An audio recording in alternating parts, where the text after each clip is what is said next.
This is a Squiz podcast. We're your shortcut to being informed.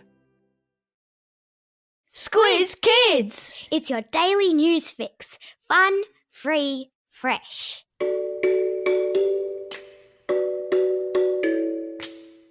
Hello and welcome to Squiz Kids Today, your fresh take on what's happening in the world around you. I'm Bryce Corbett. It's Tuesday, September 13. In Squiz Kids Today, Ukraine fights back. Earthquake at the neighbours' place.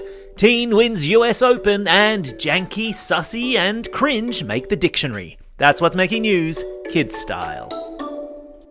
The lowdown. It's been a while since we've spoken about Ukraine on the podcast. What with all the other things going on in the world, it's sometimes easy to forget the fact the country is still at war with its much bigger neighbour, Russia.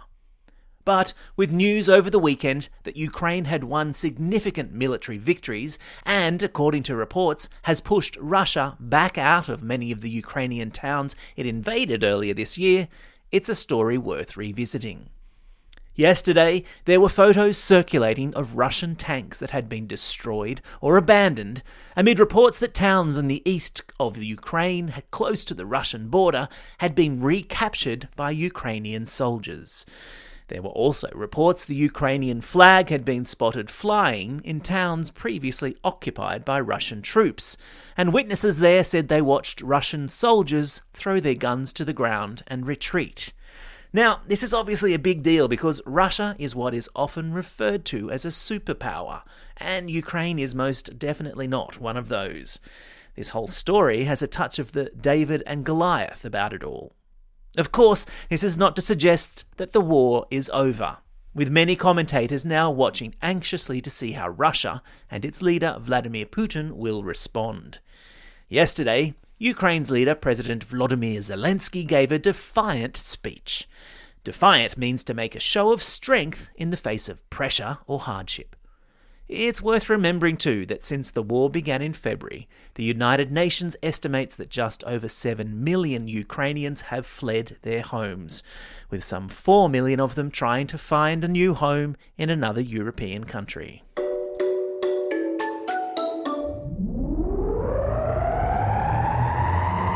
Spin the globe.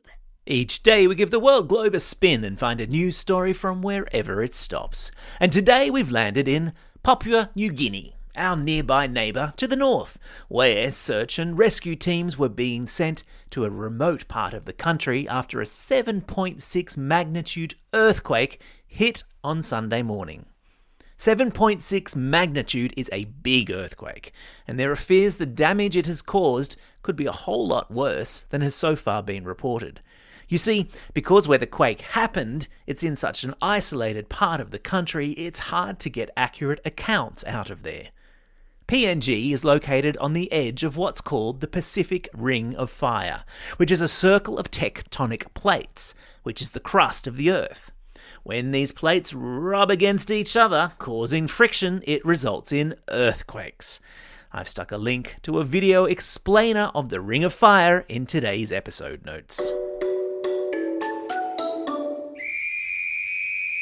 Sport time. So, what do you have on your to-do list by the time you're 19? Finish school, maybe? Start a job?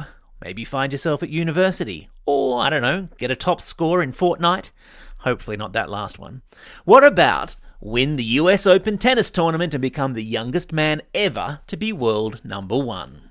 Because that's what Spanish teenager Carlos Alcaraz achieved yesterday morning when he beat Norway's Casper Ruud in the men's final of the big tennis competition. At only 19 years of age, Alcaraz's win skyrocketed him to the top of the men's world tennis rankings, which is probably why he described it all as a dream come true. Alcaraz joined US Open women's champ Iga Swiatek on top of the tennis world after her win in the US Open finals too. The Polish tennis player claimed her third Grand Slam title at the tournament in New York City at the equally tender age of only 21. So impressive, these young people today.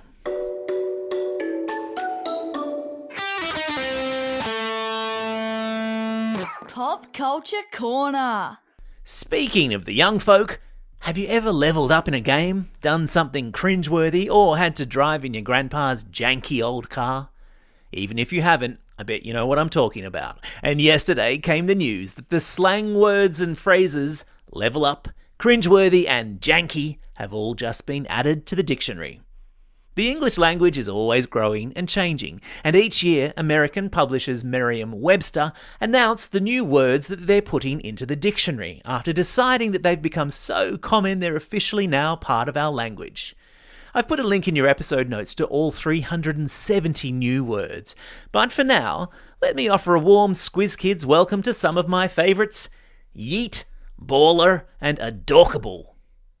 I see YMI and FWIW, which means, in case you missed it, and for what it's worth, I reckon from reading this year's additions to the slang category, I am totally adorkable and cringy. In fact, I can hear my son Flynn saying, even as I record this, "Dad, this entire sentence is sussy. You're goofy and janky and need to stop talking now." So I will. Time for the quiz. This is the part of the podcast where you get to test how well you've been listening. Question number 1. What's the name of the circle of tectonic plates in the Pacific Ocean that causes earthquakes to happen along its edges? Yeah, that's right, it's the Ring of Fire. Question number 2. Which country is at war with Ukraine? Yeah, that's right, it's Russia. Question number 3. What does the acronym ICYMI stand for? Yeah, well done. It's in case you missed it. I am so down with the kids.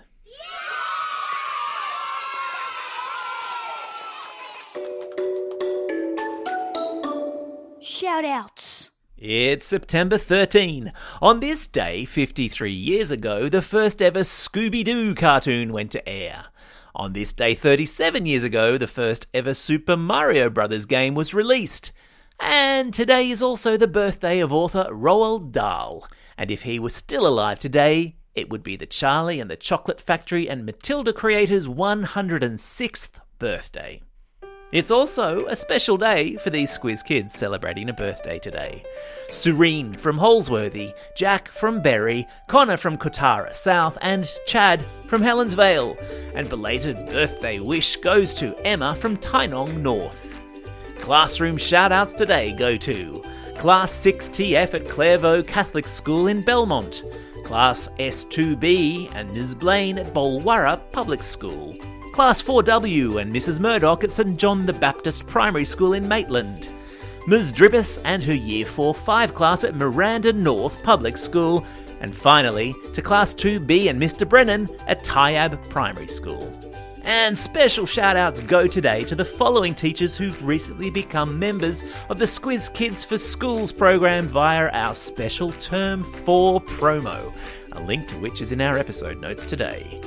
Welcome to Ms Brune at Aberdeen Primary School and Ms Friend at GS Kid Memorial School in Gunnedah.